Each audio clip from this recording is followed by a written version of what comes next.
watching News 3 Now, live at 4, moving forward. Good afternoon and welcome to Live at 4. Ooh, Florida sounds nice right about now. Yes, on this snowy Wednesday. Yeah. Winter is not getting ready to let go of us yet, but the good thing about snow at this time of the year, it's now you see it. Now you don't. Now you don't. Yeah. Meteorologist Jacob Montesano is out on the weather patio. Is it still coming down out there, Jacob? Yeah, very lightly. I can't even tell if it's actually snowing or if it's just some of the snow blowing off the trees. But the snow is still sticking out here in terms of the fact that it hasn't melted yet. And that's because temperatures have been really dropping and because of that wind. So let's take a look at the current radar first, though. Most of the area not really seeing much in the form of accumulating snow. In fact, although some flurries are possible throughout the evening, we're pretty much done with accumulation. Not even going to see even a half-inch going forward. Most of that snow completely cleared out of our area, pushing off to the south and east, and now is off near Lake Michigan. But taking a look at the amount of snowfall we've seen so far, now, the further north you go, the higher snow you've seen. And also, this graphic isn't 100% accurate. It's just radar estimated. But it does show, about an inch for a lot of Dane County, about 2 inches near the Dells, a little bit more further north and west of that. A lot of snow fell further northwest near Minneapolis. Now, as we take a look at future track, again, not really going to see much snow going forward, maybe a little bit more for areas north and east, but that'll be just about it. By the time we get to around 7 to 8, the snow will certainly be done by then. But the winds are going to continue to be gusty throughout the evening. The wind advisory is going to remain in effect till 9, and there was actually just a really big wind gust, as I mentioned that. Right now, gusts up to around 40 miles per hour, and it's also going to get cold throughout the night. Right now, temperatures are below freezing. They're going to continue to fall, and that may cause some roads to freeze over. And look at that temperature change from just 24 hours ago. So I'll talk more in detail about the possible roads freezing coming up a little bit later. Yeah, take good care, everybody. Sure looks pretty out there, though, Jacob. Thank you. Leaders and researchers from the universities of Wisconsin will hold a news conference on the impact of federally funded health research tomorrow. It comes as the state of federal funding for critical medical research remains in limbo. The research leaders plan to highlight tomorrow is on Alzheimer's, a disease which impacts nearly 7 million Americans. We'll hear from UW President Jay Rothman and UW-Madison Chancellor Jennifer Mnuchin.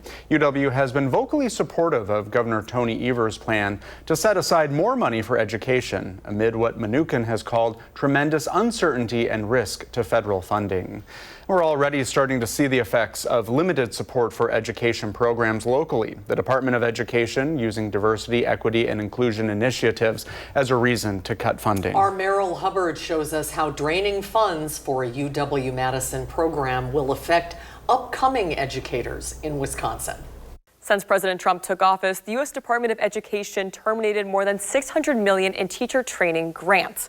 This includes the UW-Madison Teacher Residency Program, or TRP, that aims to address teacher shortages in special education. TRP is a graduate program that was going to recruit 36 master's students to prepare them to teach students with disabilities at Milwaukee Public Schools. Each student spends 14 months in training through UW-Madison and then commits to working at least 3 years in Milwaukee schools.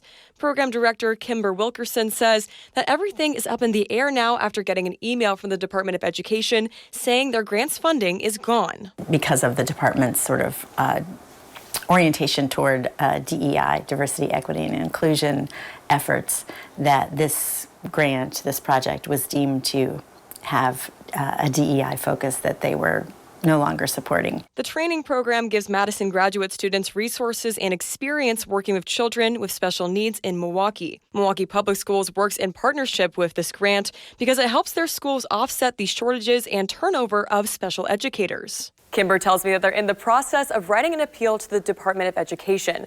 Their hope is that they're going to be able to continue the program and their efforts to help children of special needs in Milwaukee Public Schools.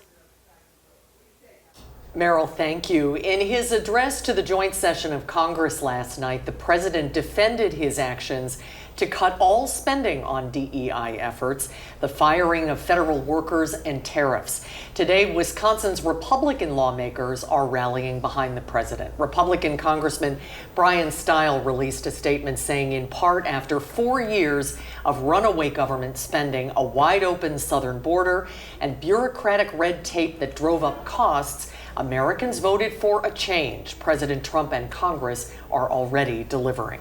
In response to the president's address, Governor Evers wrote an open letter to Republicans in Congress representing Wisconsin. In it, he urges them to stand up for Wisconsin and fight against the reckless, chaotic decisions and disastrous cuts to our federal programs and workforce. The governor also went after Republicans for supporting a budget that could bring cuts to Medicaid, listing the more than 1 million Wisconsinites across representatives' districts who could be impacted. For all of our coverage about the Trump administration's cuts to funding and the federal workforce and how it's affecting Wisconsinites, you can download the Channel 3000 mobile app. To the upcoming state election now, new numbers from the Marquette Law School poll show where Wisconsin voters might be leaning heading into the election on April 1st. And here with a breakdown is political reporter Will Keneally. So this poll doesn't show a head-to-head matchup between the two candidates running for state Supreme Court here, but it does show their favorability ratings right now. So among likely voters, the conservative candidate Brad Schimmel here has a net negative 3-point favorability rating, which means that he's a little bit more disliked than he is liked. Flipping over to the liberal side, Susan Crawford here, she has a net 0 favorability rating, which means that she's about on par there. But the major thing to note is that a lot of voters still don't know who these candidates are. Now, among this group that says they are almost certain to vote, of those voters, 23% say that they have not heard enough about Brad Schimmel, while 46% say they have not heard enough about Susan Crawford.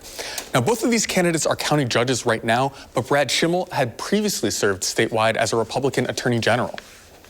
Because I anticipated such large unawareness of candidates, not because of these candidates, but because, as you experience, spring elections are like this, that I wanted to focus on what people know about the candidates and especially don't know about the candidates.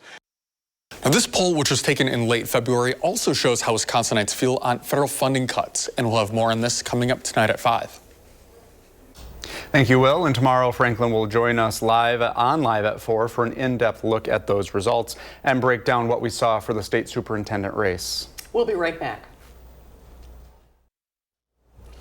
Welcome back. Madison police are investigating after finding several children in, quote, deplorable conditions last week. At noon on Friday, officers went to an apartment on East Mifflin to check on the well-being of multiple children who were left alone for a week.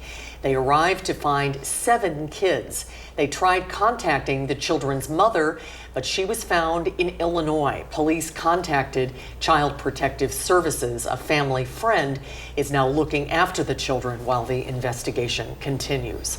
The state of Wisconsin is experiencing a backlog in analyzing high-profile crime cases. Our Ellie LaLiberte shows us how the Attorney General's plan to hire more employees could help solve that problem.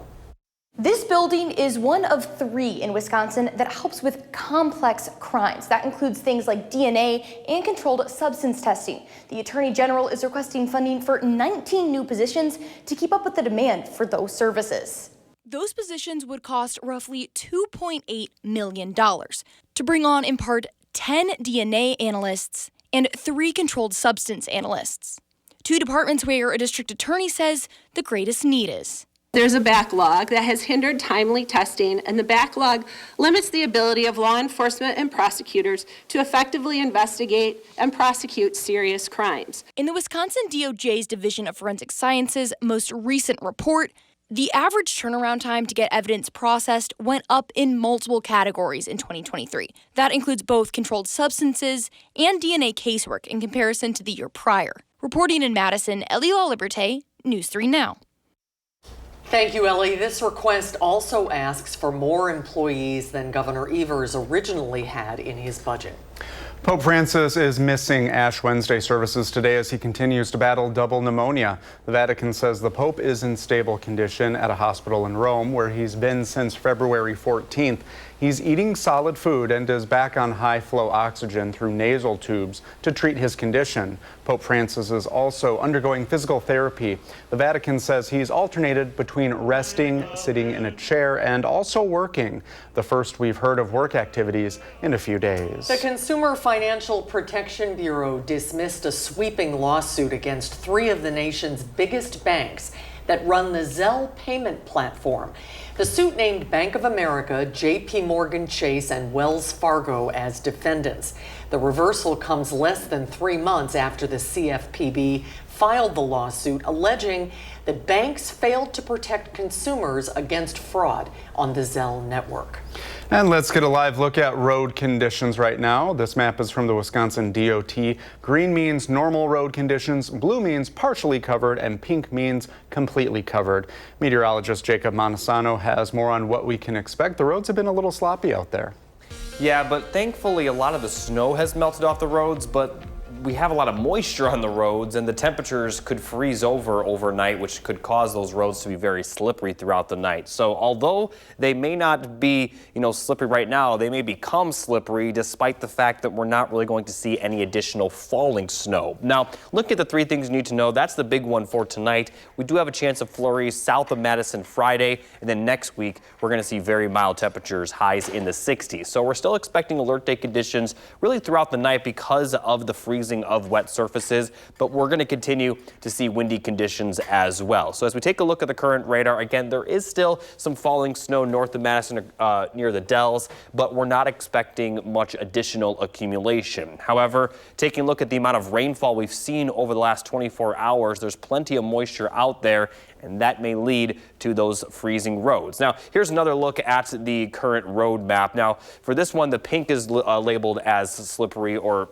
partially covered, and the green is clear. So right now there is good news across Dane County. Not a lot of slippery roads, mostly good, and the traffic is flowing pretty nicely across Dane County. No major slowdowns or backups anywhere. But looking at the temperature forecast, we're going to drop into the middle 20s and then lower 20s by tomorrow morning. Now we are going to see clear skies, but those lows in the lower 20s will likely cause any light moisture on the roads to freeze over. So it is advised to take it easy if you have anywhere to go tonight into Thursday morning, because the roads are still expected to be slippery. Just because you don't see any snow on the roads doesn't mean that the roads are not hazardous. Now, what we also will be dealing with overnight is the gusty winds. So wind gusts right now up around 40 miles per hour. It will slowly improve as the night progresses, with gusts up around 30 miles per hour from around 8 p.m. to midnight. And then after midnight, they'll continue to calm down. And by sunrise Thursday, we'll have gusts up around 20 to 25 miles per hour. And that will continue to get better throughout the day. By the time we get to Thursday evening, the winds will be a lot calmer.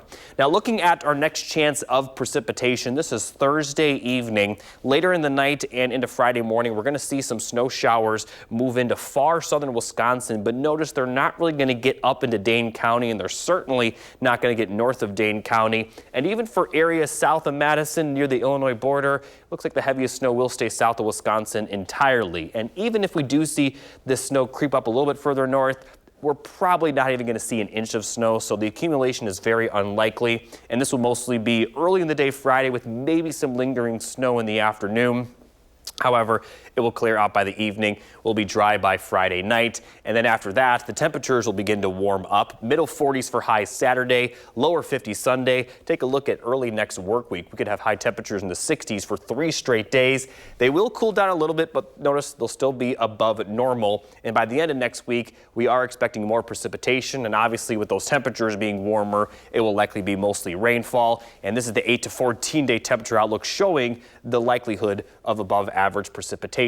So overall, we're going to have a very spring-like forecast for next week with the warm temperatures and the likelihood of rain, especially towards next weekend. Still will be pretty close to average, kind of cool for the next couple of days, getting better throughout the weekend with that sunshine. And then Monday and Tuesday, very nice, although we may be a little bit windy, and then we have a good chance of rain towards the end of next week. Thank you, Jacob. I will admit, today I thought, what if I just stay home? I know. What, didn't it look nice? Cozy day today. Yes. On the 608, a new exhibit at the Rock County Historical Society is highlighting historic wedding gowns and guns. Josh Spreiter is in Janesville with a closer look. We're starting off at the RCHS Visitor Center and Museum with the gun exhibit. Vicki Martin is one of the volunteers here. Vicki, good to see you. Nice to see you, Josh. Thanks for coming. Look at the amazing collection we have. You're taking us back in time here. Yes, we have 60 plus guns from the 1800s, although this is from the 1700s. Look at this beautiful cannon barrel blunderbuss that the pirates would have I was going to say, that looks like Pirate Central right there. But gun enthusiasts love our volcanic over there. We've got a dozen pepper boxes. Look at this Colt 1849 case lock pistol sets. And this little 4-inch baby hammerless that Miss Mary Lutke, local lady, carried in her purse. You know, they don't make them like these anymore. You know, I don't know. These are just artifacts, and they tell us about settlers, scoundrels, and soldiers. So, you know, we're trying to relate guns and wedding gowns, and why are these part of the same exhibit? You know, when you see any of these, you think about settlers who were here in the 1800s, and it just brings their life forward for you to think about. You'll find those historic wedding gowns here at the Lincoln Tallman home just across the way. Linda and Barb joining us. Ladies, good to see you. Good to see you. So let's start with you, Linda. You know, when you talk about these historic wedding gowns, there's some rich history here. There is a lot of history from the Rock County, southern Wisconsin, starting before we were a state. The families, the descendants still live in this area, many of them, and every weekend we see somebody else coming in and having their picture taken with their great-great-grandmother's dress, their great-great-aunt's dress. Wow, what a great connection. I mean, the construction of these dresses, Barb, I mean, it's pretty complex. It is very complex. They had excellent skills, and it's so much fun to go in the inside-out room and see the workmanship that is in these dresses and the different fabrics and just the history of design and fashion. Guns and gowns, putting these together, it's kind of important because this really tells the history from all sides. Right. I mean, this was the frontier, the West, when the Tallmans built this house. This was the edge of the city of Janesville. He was a land speculator when he came here, a Yale-educated attorney.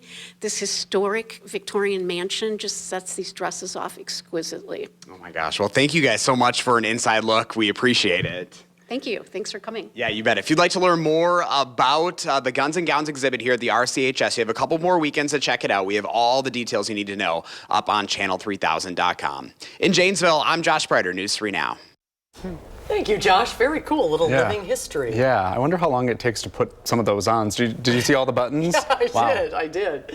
Later on Live at 4, continuing coverage of the embattled Waupun Correctional Institution. And what we know about the most recent incident involving an inmate in the next 15 minutes.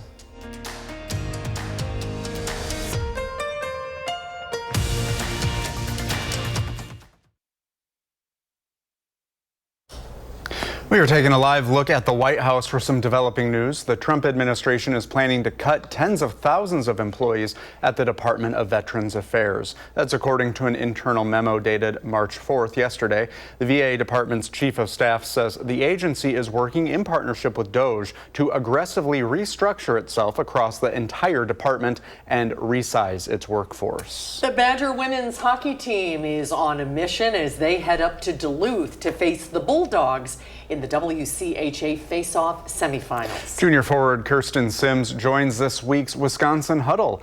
She tallied a hat trick last weekend against Bemidji as the Badgers swept the Beavers. Now Wisconsin is on to Duluth as the Badgers won all 4 games this season, outscoring the Bulldogs 16-6. Wisconsin has been successful at AmSoil Arena, winning the national championship there 2 years ago. Sims says playing at Duluth is special. You definitely get the chills and get reminded of it every time we come back, whether we're just playing a series against Duluth. But I think it's just focusing in on the present and what we're going there for this weekend, which is playing Duluth first and, you know, wanting to win the WCHA. So obviously you get those reminders and it puts a big smile on our faces when we first get there, but just remember to hone in on what we're aiming for this time. The final episode of Wisconsin Huddle for this season will air this Friday at 6:30, right after News 3 Now at 6. Whew, go Badgers. Yes, good luck to them. Well, tonight, the Madison Symphony Orchestra's Bulls Young Artist Competition will have a winner. PBS Wisconsin and Wisconsin Public Radio will air the event featuring 4 of our state's most talented high school musicians. That includes 2 students from Dane County. Sun Prairie East senior Atticus Cohn will play piano. He's been playing piano since he was 5 years old and recently won the senior recital at the Madison Area Music Educators Honors Festival. We'll also hear from Middleton High School junior Indra Raghavan. She plays the violin. She's been playing since she was 7 and was the winner of the 2025 Middleton Community Orchestra's Young Artist Competition. All finalists will play with the Madison Symphony Orchestra. Like music is a way to kind of express myself without like having to use words, obviously, or just like a lot of like social interaction. It's a way to like connect with the audience and like spread a message. and like impact people without without using words. Some of my friends and all my family are going to be coming to watch, which is, I really enjoy that, getting to show them what I can do. And you can watch the Wisconsin young artists compete. The Final Forte tonight at 7 on PBS, or you can listen to it over WPR. Very accomplished people. Love seeing that. Next on Live at 4, which companies don't have to abide by the president's tariffs? Plus, Arman Rahman speaks with a local cheesemaker about how the federal government's latest actions are hitting close to home.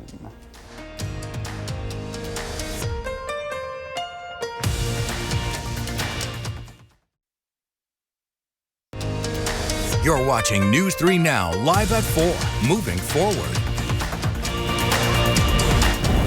Well, that sums up her day. Yes, it does. Icy afternoon outside. For those of you who aren't ready to let go of winter quite yet, it's tough. Probably the final one before spring finally arrives. Wet surfaces freeze tonight are the weather words. So take good care if you're going to be driving tonight or tomorrow morning. Jacob is out on the patio. What's going to happen, Jacob? The snow will melt and then temps will freeze it back up again? Well, no, the snow's not going to melt. What happens is that some of the snow has already melted, and we also just have a lot of moisture on the ground, and that is expected to freeze over. We obviously had a lot of rain last night and some of the snow today. A lot of very heavy wet snow. It has melted a little bit, which is causing, some of those wet road conditions. Now, as we take a look at the current radar, the good news is that we're not really going to see much additional falling snow, maybe a little bit more for areas north and east of Madison. But for the most part, the falling snow has passed, maybe a few flurries throughout the evening, but that'll be just about it. We're also still going to see windy conditions overnight, and those northwesterly winds will continue to cool the temperatures down. Right now, they're gusting up to 40 miles per hour. They will get better throughout the night, but the temperatures already below freezing, upper 20s, lower 30s across southern Wisconsin, about 15 to 20 degrees colder than this time yesterday. And the temperatures, because of that wind, they're going to continue to fall throughout the night. And as we take a look at the overnight lows, they're going to drop possibly into the lower 20s, which is about 10 degrees below freezing. So yeah, the roads are wet right now, and they may get very slippery as the temperatures continue to fall. So although we may not be seeing snow-covered roads because we didn't really see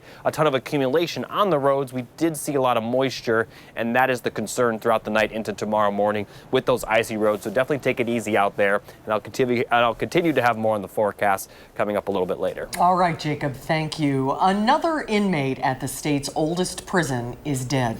It marks the 6th time an inmate has died at the Waupun Correctional Institution since June of 2023. 2 of those deaths have resulted in criminal charges. The Department of Corrections offender website says 23-year-old Damian Evans died yesterday at the Waupun Correctional Institution. In October of 2023, Cameron Williams died of a stroke, and he was dead in his cell for almost 12 hours before someone found him. In February of last year, Donald Meyer was found dead in his cell. His death was ruled a homicide by dehydration and malnutrition. And then last June, Warden Randall Hepp was charged with felony misconduct in relation to both inmates' deaths. 8 others who worked at the prison were charged as well. Federal investigators are also looking into an alleged smuggling ring involving Waupun prison employees. Governor Evers says the investigation has led to the suspension of nearly a dozen employees. Last month, the governor proposed a prison plan that would convert Waupun into a medium security center focused on job training for inmates. The Dodge County Sheriff's Office confirmed an investigation into the latest death is underway, but didn't provide any further information.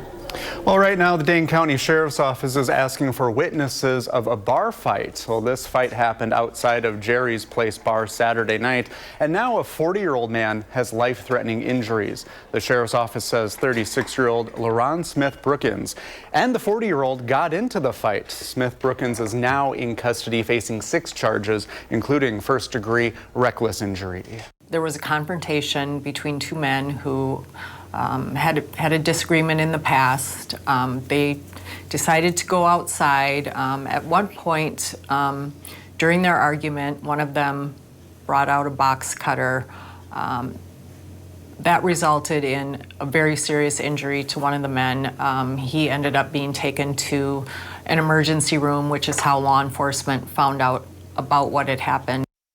If you have any information, call Madison Crime Stoppers at 608-266-6014. By pulling back on some of his tariffs temporarily, the president revived hope on Wall Street. Stocks regained from steep losses yesterday. The Dow gained 486 points, the Nasdaq gained 268, and the S&P 500 is up 64.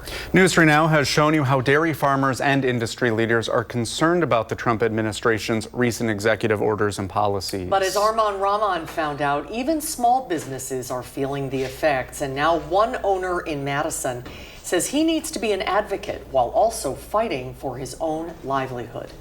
The Fromagination cheese shop has been across the street from the Wisconsin state capitol for the past 17 years.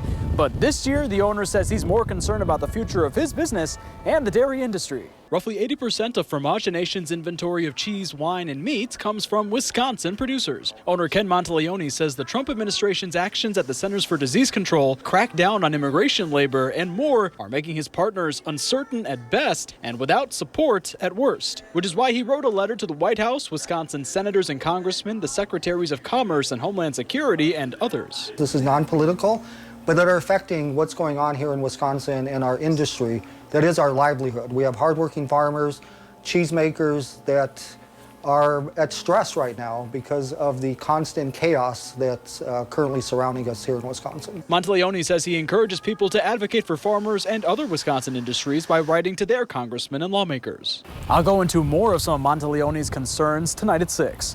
For now, reporting in downtown Madison, Arman Rahman, News 3 Now. Thank you, Arman. Coming up on Live at 4, what's next for Ukraine as U.S. foreign policy makes a significant shift? And a little later, Dr. Zorba Pastor stops by. We're going to talk about the measles outbreak and whether Wisconsin is prepared for potential cases. Stay with us.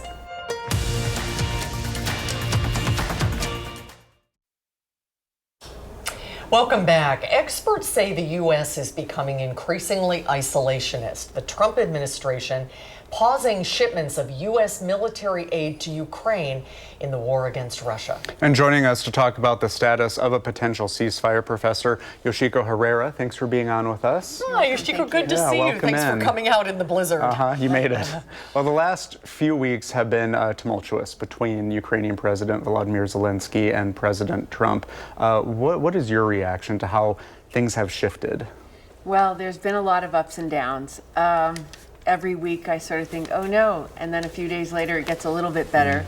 And I think last Friday's blow up in the Oval Office was definitely worrying for Ukraine because it looked like it was going to precipitate a big change in U.S. policy. And then that did occur with the U.S. decision to pause military aid, and actually this morning's news about pausing intelligence assistance as well.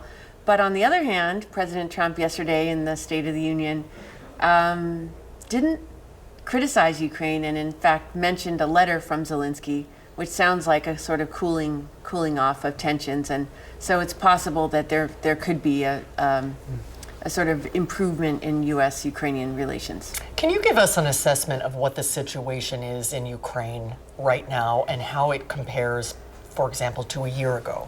Yes, it's a great question. Actually, a year ago, Congress was debating whether to send a big aid bill to Ukraine, and that was held up in the Congress for various reasons. At that time, there was a real ammunition shortage, and it was looking very dire. At this point, most experts think that Ukraine can manage for another couple of months without, if there was a pause in U.S. shipments. But after that, in the summer, it would get more difficult. But the intelligence pause is really, that's the thing that's really alarming, because Ukraine relies on U.S. intelligence for targeting of targets, both within Ukraine and in Russia, the longer range targets. And Ukraine also relies on Starlink satellite terminals as well. So on the one hand, the front lines actually have not really changed significantly since last year, actually since more than a year. Even though there's been a lot of fighting and a lot of casualties, the front lines are relatively stable.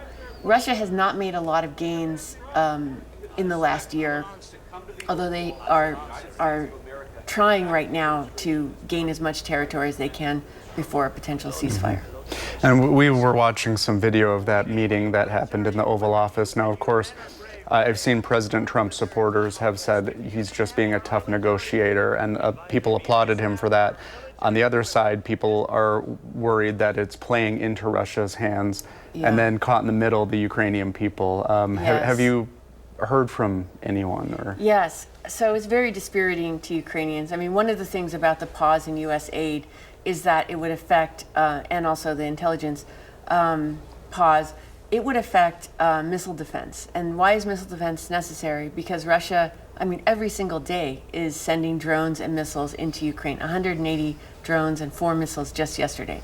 So every day Russia, and that's not just in the front lines areas, that's into the rest of Ukraine.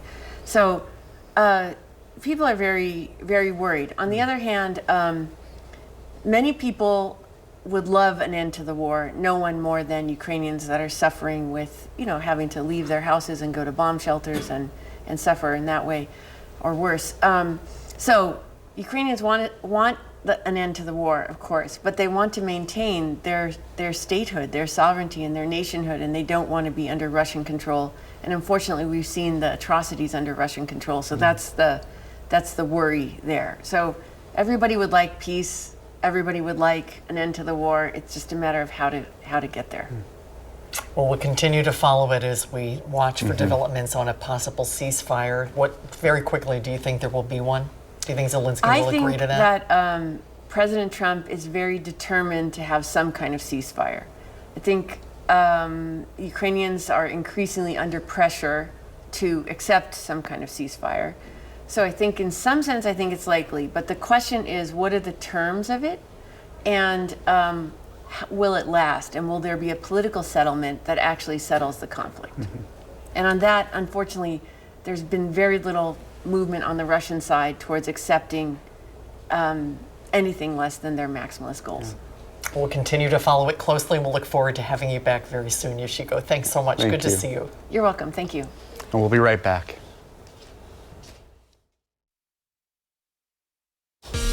Well, Winter said, "You think I'm done with you yet?" Not the case. That's Wisconsin in March for you.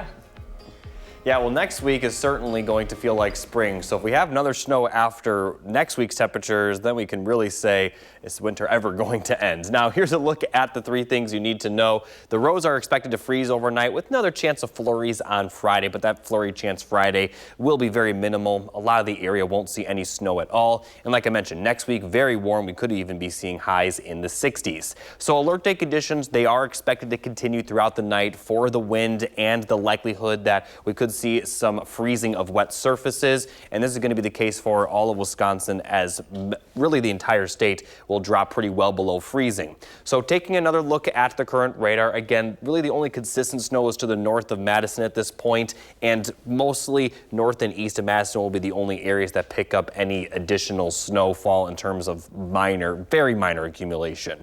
But as we take a look at the current road situation, the green, that's all in the clear, but that doesn't mean it's not wet, and the pink is labeled as slippery. So right now, Dane County is in the green, but again, if the roads are wet, that's the concern that they're going to possibly freeze overnight. Now, the other good news, at least right now, is the fact that right now traffic is moving very smoothly because the roads haven't frozen over yet, but they still could see some slick spots out there. Now, here's the concern, those temperatures dropping into the lower 20s. We are going to see clear skies by the morning, so this likely will only be the case through the morning hours. By the afternoon, temperatures will warm up and likely melt anything that has frozen over. But again, very slippery roads are still possible overnight, and we also will continue to see some very gusty winds, with wind gusts up around 30 miles per hour throughout the evening, calming down by the time we get to the morning a little bit. We'll see gusts up around 20 to 25 miles per hour, and then it will get better by Thursday evening. Now, as we take a look at the full forecast, or the full 7 to 10 day forecast, it is going to be fairly dry the next 7 days, with that slight chance of snow Friday, and then very mild temperatures throughout the weekend into early next week. They will cool down towards the end of next week, but we also are expecting a good amount of rain at that point in time. So definitely a very spring-like forecast is expected next week. All right, Jacob, thank you. There are new concerns today about a growing measles outbreak. Cases for a disease once considered eradicated are now reported in 10 states, but not in Wisconsin. yet. Dr. Zorba Pastor is here with more on this topic. Hello. Hi, good to be here. See you. For people who maybe aren't super aware of the measles, what are they? How infectious are they? Well, measles, it's a virus, and it is the most infectious virus that we've ever seen. Much more infectious than influenza, COVID, or anything else that's out there, even more infectious than polio. And if you go into a room with somebody with measles, chances are over 90%, if you're not immunized or you haven't had measles, that you will get measles. And it caused lots of deaths. Back before the measles vaccine, it caused about 500 to 1,000 people died a year. Back in the 50s, back early in the 20s, it was more like about maybe 25,000 people would die every year. So measles is a terrible, terrible disease. And we thought it was eradicated. There were no cases in the U.S. And Wisconsin is awful with children when it comes to immunization. We are number 49 out of 50 states when it comes to being immunized for measles. That might We're at the bottom of the run. That might surprise a lot It's of awful. people. We're 49 out of 50. It shouldn't be that way. Is that because of concerns about the MMR Who knows? vaccine? Who knows? You know, there was a fake study years ago about autism, published in the Lancet, should never have been published, then it was retracted by the Lancet, and then a doctor went around from England making lots and lots of money speaking about the fact that it caused autism. There was a whole flurry. It does not cause autism. And then there were a bunch of people, including Jenny McCarthy. a whole bunch, Jenny McCarthy, a whole bunch of, it said, no, it's causing autism. It doesn't cause autism, it causes death. It causes encephalitis, blindness. I had measles. My mother put me in a dark room for 10 days in Chicago, no air conditioning and I couldn't watch TV and I couldn't read because she thought you would go blind when you had measles. You didn't go blind. You didn't get blind from measles. Dark room did not help. That's quite the story. Anyway, Yeah. That's quite the story. I still remember it. Anyway, if you're not immunized, children should definitely get the vaccine. There's no doubt about it. And of course, it's MMR. It's measles. It's also mumps. Mumps is not as bad as measles, but it's pretty bad. It causes an orchitis, swelling testicles, pancreatitis. It can also cause parotiditis, which is swollen lymph nodes. And then there's rubella. Rubella used to be called the 3 days measles or the German measles. I have no idea why it was called that at all. But that doesn't cause a problem in most people, except for women who can get pregnant in the first or second trimester. It causes birth defects. It causes blindness in children, reduction in IQ, whole bunch of things. So anyone, and that's why women who, when they go into a doctor when they're pregnant, they check to see whether or not they're basically had a rubella titer. So got to get immunized. I mean, 49 out of 50. Come on, people, we've got to do something about it. Thank you for being on with us. Yeah, it's great to be here. Good to see you, Zorba. Thanks so much. And we'll be right back. Well, you can now register for a free festival during the NFL draft in Green Bay. The festival runs during the draft dates, which are April 24th through the 26th. To secure your spot, you can download the NFL One Pass app or register online at nfl.com/draft access. You can find a lot more information about the festivals, the hours of operations, and all the offerings coming up in Green Bay for the draft on that website as well. A lot of fun to be had. We'll be right back. Tomorrow on Live at 4, the director of the Marquette Law School poll, Charles Franklin, will be here to break down all of the latest poll numbers before the upcoming April 1st election. And later tonight on News 3 Now at 6, a preview of the International Festival coming up this weekend. That's at 6. Thanks for watching Live at 4 today, everyone. We hope to see you back here tomorrow. News 3 Now at 5 starts right after this.